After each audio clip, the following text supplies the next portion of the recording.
Are you ready for the silver tsunami? And everybody's gonna be like, what's that? What's that? It's true. I mean, there's so many baby boomers that are aging in, and like those, even the Gen X. I haven't really looked at the numbers, but how old is the oldest Gen X? Like they're getting into that senior space where there's That would be me, right? Anyway, okay, so tell us, what is the Older Adult Collaborative? What is that? Yeah, so it's primarily a group that was formed with the vision of supporting our local seniors and their adult children.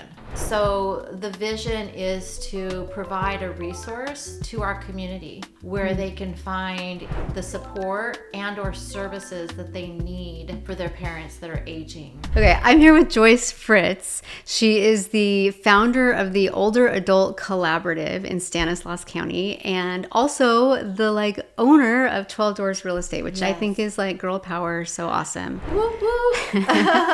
So I'm super excited that you're here so you can share with us about what this organization does. Yes. And we can talk about seniors. We love seniors. That's the whole point, right? Yes. And then I would love to chat more about your business because she's like a total rock star. Oh. It's true. I Like need to number visit you one, more often. multiple times. When I'm having a bad day, just go sit with Liz and That's she'll right. make me feel better. That's right. Yeah. So anyway, okay, so tell us, what is the Older Adult Collaborative? What is that? Yeah, so it's primarily a group that was formed with the vision of supporting our local seniors and their adult children.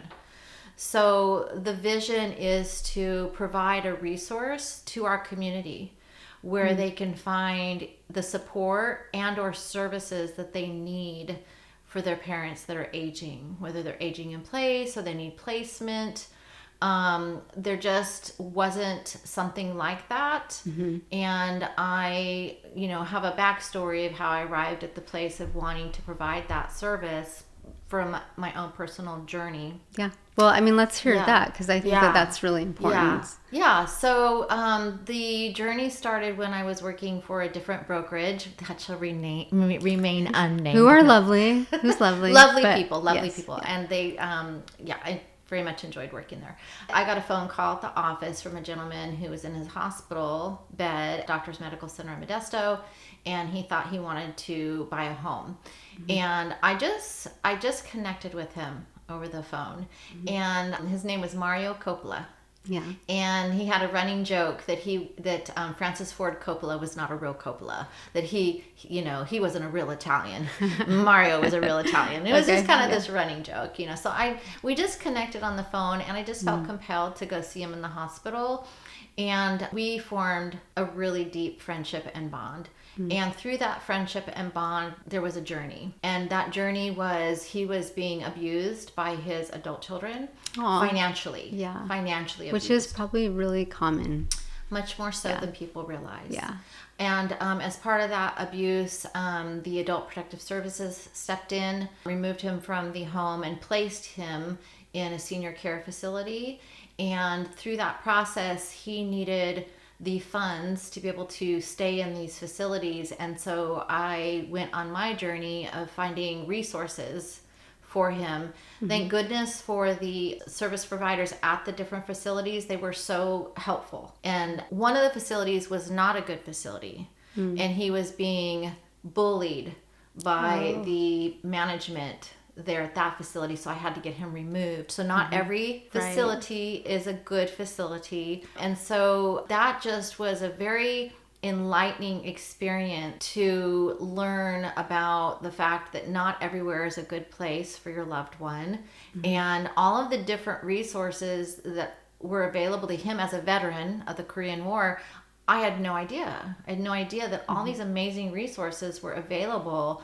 And so I was able to get him the assistance he needed to be able to remain at some of the different care facilities like Casa de Modesto and Stacy Chalet, which is now gone. And so that really stirred my heart for the need to help others who would maybe find themselves in a situation where they needed to help a loved one. Right. So when you were looking for these resources, you had to go to a lot of different places, right? So is the goal of the collaborative group is that it's kind of a one-stop shop for all the information that you would need? Yes. So can the community join this organization? Absolutely. Or is it? Yes. Okay, so it's not just for... public. Okay. Correct. Okay. It's open to the public.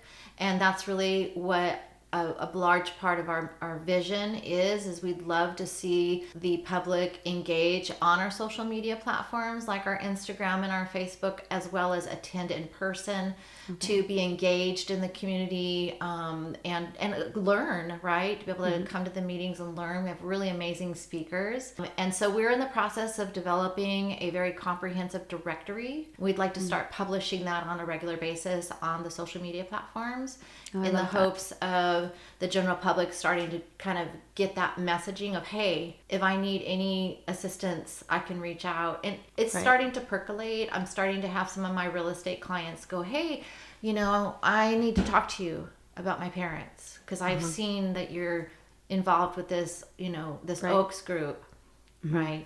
So I think with time, will really become a presence in the community. Yeah, I think that's great. Well, and something that might help, this just kind of popped in my head, is to put some advertising around the social media accounts because I think that the information that you have is so needed. And I get messages from people that are like, is there anything like this that you're connected with? And luckily I am connected with the community, but a lot of people aren't. So I wonder if putting some ad spend behind We're working on that. We had a local estate planning attorney step forward and offer to be like our benefactor. Yes, so we're putting together a proposal actually currently. That's good. To reach out to him and see if we can start getting... It's so needed. And because I work with seniors, right, in that reverse mortgage space. And some of them, it's heartbreaking really in their need. And I have this one woman that she's really nervous about spending money on something because it was $25 to go to the doctor and she just didn't have the money to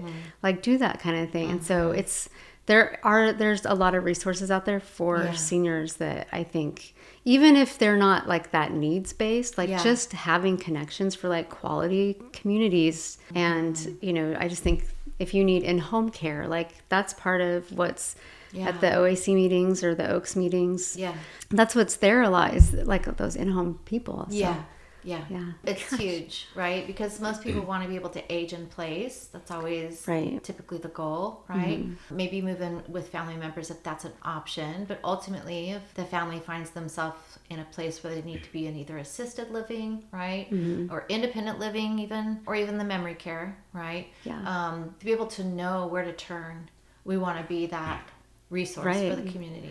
Yeah, definitely. And I think that the connections inside of that, like you were saying, that one community that was abusing him, I think that there's something to be the type of people that show up to the meetings and getting to know them and being able to refer safe places. I think that's a big deal. Because some of these facilities are privately owned. And so when you have private citizens behind private doors, there can sometimes be an abuse of power, right? And it's the ugly side of humanity, but it exists. And so to be able to have safe places where we can refer and recommend to the people of our community is, I think, so important. Yeah, I love that. So as part of 12 Doors, how do you implement those senior services? I assume you help everybody, right? Sure. You don't have to be a senior, but that there is I did get what's called a Seniors Real Estate Specialist certification through the National Association of Realtors. I was already naturally and organically coming across that clientele, that demographic. And I found myself constantly in a scenario where I was having to sit with the adult children because they wanted to make sure mom and dad were being taken care of and not being bamboozled by some, Right.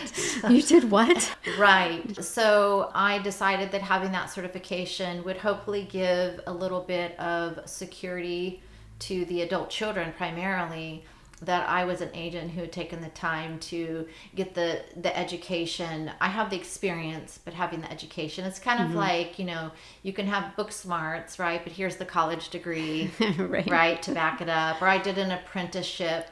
Yeah. Right. But here's the degree to back it up. Yeah. So it's kind of that same concept. But yes, so that's always been a part of my business because, again, that's just my passion. I love children, but I don't have this just real passion to live my life out with a purpose to take care of children. But I do. I believe God gave me that passion. I do have that passion towards seniors. Yeah. And I think it probably just comes from a place of really just respecting all that they have contributed in their lifetime. Right? They've made a really large contribution to our society, whether it's serving in our military, serving in our business communities, serving as hopefully amazing parents. And it's their time to be honored. And so for me, it's about honoring their legacy and honoring their contribution to our world and doing what's right by them when they've reached a place where they actually have become kind of childlike again, right? Yeah. Where they don't always understand things and they have a difficult time.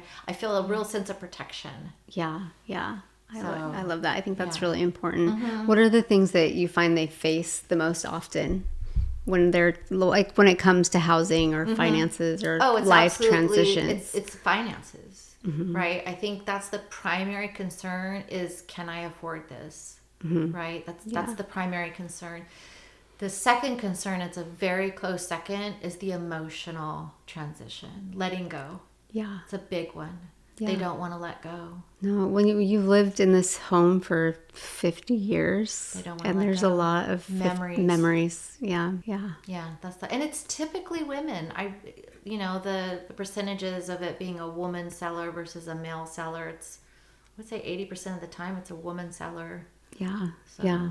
Do you feel like they're giving up when they get to that point where they're having to sell, or is there no? How does that? No, they know. Yeah. They know it's time. They're just sad about it. Yeah, okay. Which I would be too. I know, yeah. Right? I mean, even we get sad when you move from a house and you're in your 40s. You're like, I don't want to go. My baby was 40. I know, I brought my kids home from the hospital. And your husband's like, oh my gosh, why are you crying? Because. It's sad. I know. We have this like really unique opportunity. So our first house was in this neighborhood and we sold it to a friend who it's now a rental property. And sometimes she needs help, like showing it. So sometimes I get to go back to that first home that I'm like, oh, the boys would run up and down the hallway with their dump trucks, Yes. So I always feel a little grateful for that. But it's true. I mean, moving is a transition. No matter what. And that's really at the heart of real estate, right? Is we're not selling homes or like property, although it is a financial decision. Sure. Yeah. We're selling so much more than that. Right. This is where memories are made, grief is walked through, joys are shared, and it's your life journey and it's part of your chapters of life. And so you're asking them, and they already know that it's time to close that chapter. And so it's very hard. Yeah. It's very hard. Yeah. Well, what a blessing that you have a compassionate heart. Because I do think it takes a special person to work with seniors because there is a slower pace to it too, right? And you have to be compassionate. And when you're trying to rush them, that's not, I think that's lacking a lot of compassion. So I do think it's important to work with somebody who specializes with seniors. Yeah. So and it's okay that not everybody can. Do you know what I mean? Like, sure. I think everybody has their gifts and their skills, and I think that's great that you've found a love for that. Yeah, I love it. Okay, so I want to just transition over to 12 Doors Real Estate. Yeah. So that you are the broker owner of that, right? I am the owner. I'm not the broker. Okay, so how does that work? So I have a silent broker partner, and they allow me to do business as a DBA. So I'm able to be the owner of the company, but I am able to forego all of the legal responsibilities. All of that. Right? Who wants that? That's why most top producing real estate agents don't leave the larger corporations or brokerages, if you will, just because of the legal headache, just the overhead that comes with it all. Right. And so I'm so grateful to my broker community for the opportunity that they have afforded me to really You reach a point where you're at your maximum capacity in terms of where you can go with something, right? And as an entrepreneur and somebody who dreams big dreams, sometimes that can really take away your passion for working hard and getting up every morning. But then when you're offered an opportunity to go to that next level, do something new, grow something larger, it awakens your energy and your passion again. Yeah. And so I'm just so thankful for that opportunity to do that. But with the support, right, I was able to step into a business model that was created for me. And we have the best of the best tech from Silicon Valley at our fingertips and for all of our agents at 12 Doors Real Estate. And I don't have to go figure all of that out. They're always doing that, right? That's perfect. It's perfect. It's perfect. And, when I was with the other brokerage, I would be approached by other brokerages trying to recruit me. And at the end of the day, it's not always about money, right? It's about quality of life and trying to accomplish the vision. And for me, yes, there is obviously a compensation involved, but it's worth it. Right? You've got to pay somebody. Otherwise, I'd be paying for the attorneys myself, and I'd be paying for I'd be paying for all the tech myself. I mean, it's never going to be free. Right. So you never make all of it. Yeah. So I'm the founder and owner of 12 Got you. Doors Founder of 12 Doors. Yes. Okay. Yeah. So where does that name come from? Oh gosh, that comes from scripture. Did I share this story with you already? I felt like I gave you maybe a little bit of the short but version. I wanted to share it with this community. With the world. Yeah. So that comes from scripture. It comes from Luke chapter 9 when Christ feeds the 5,000. And when he performs that miracle and feeds the multitudes, scripture records that the disciples gathered 12 more baskets. And that was a scripture that God gave me personally early on in my real estate career. When I was reaching burnout, overextended because I had too much business. I mean, who doesn't want that problem? Too much business. And so I was just actually like questioning God, like, why are you putting me in this place? Of course I want to succeed, and I've committed this real estate business to you, Lord. This is yours. You're my business partner. But why are you doing this to me? I need some help. I need some help. Yeah. And he gave me that scripture. Yeah. And what he spoke to my heart in that scripture was that he was flooding me with a miraculous provision, because it wasn't all just for me. It was for others. There was other baskets to be filled. Yeah. And the light bulb went on that day. That was the why.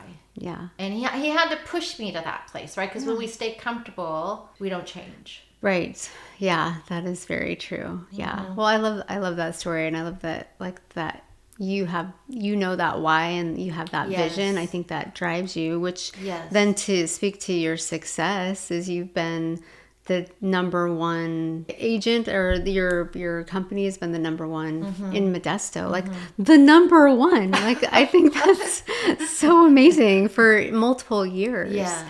And so congratulations. Thank you. I think that's really amazing. Yeah, it's funny when you set your own personal goals and you don't look around and you just aim for where you're trying to go. When I started getting the reports back, I was being told where I was ranking, and I was like, what? No, whatever. Like, I didn't believe it, you know, because I was, a nobody, know, back in 2018. And to, grow in your vision, right? And your belief that you actually can achieve the lofty goals that you put before yourself. As you start achieving them, I'm not the kind of person that wants to find out those kinds of things. That's just I'm not driven that way. Sure. But when I was being told that, I was like, what? No way, So I don't really pay attention to that, but it is cool. Right. Yeah. I think it's really cool. Yeah. I love it. I think there's a lot of real estate agents, and there's a lot of brokerages out there. Yeah. There's thousands. And so I just think for multiple years that was you, I think is so cool. I know. It is pretty cool. Yeah. So good job. Good job with your hard work. Yeah. Yeah. You can own that. Yeah. What is the one thing that you hope that seniors and their adult children can know when it's time to make this next transition? I want them to know there's a place to go, right? Yeah. I want them to know there's a place to go. I really believe there's a tsunami headed our direction with baby boomers. I'm starting to see it through real estate, getting a lot of phone calls about having to sell the family home. And I think it's very much the tip of the iceberg. I think we're going to see a real tsunami. Yeah. Is the word that comes to my mind when the I silver think of that. tsunami, right? Yeah, there you go. There's your catchphrase. Silver are you ready for the silver tsunami? And everyone's gonna be like, "What's that? What's that?" Check with Liz. Well, I wish if you I could wanna say know. I coined it, but I've heard that in my reverse mortgage space, Oh, the silver perfect. tsunami. But Okay, well, yeah, then but it's true. I mean, there's so many baby boomers that are aging in, and like those. Even the Gen X, I haven't really looked at the numbers, but how old is the oldest Gen X? Like they're getting into that senior space where there's that would be those, me, right? Well, like I don't know how old you are, but if you're over 55, Yeah. like you could I think move I'm into a a Gen 55. Xer. You can move into a 55 and I up do community. not belong in that community. When I show houses in there, I'm like, I couldn't live amongst you seniors. Because You're working too much right now, I it think. just seems yeah. very strange to me that 55 is considered senior, because I just don't think we live in that world anymore. Yeah, Truly. I agree. Yeah, I do So agree. I think we need to start like a petition to change the age. I know. of Well, seniors. how old were the Golden Girls? Like, weren't the Golden Girls like in their late 40s?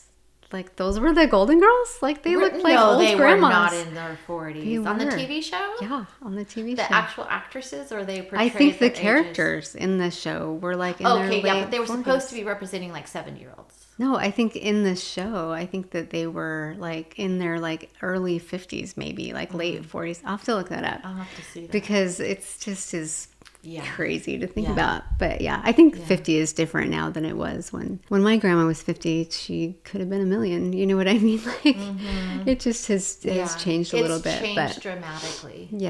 Yeah. But I think in our 50s, we're going to be helping our parents. That's more of what it is.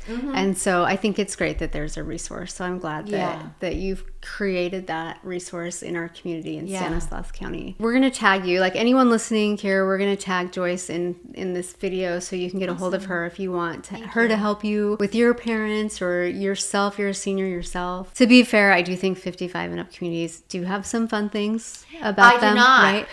not. Right? No, there who yet. wants bingo? Like, it's so stigmatized. Like, old people only like bingo? And pickleball? No.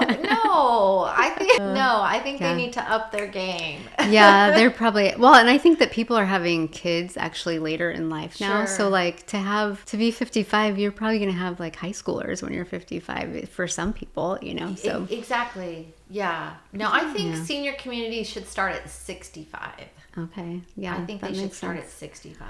Yeah. Because, I mean, you can't even start your Social Security benefits till 67. I mean, you can start them at 62, but I mean, like, true. Usually people wait till they're 70 even, actually. True. Yeah.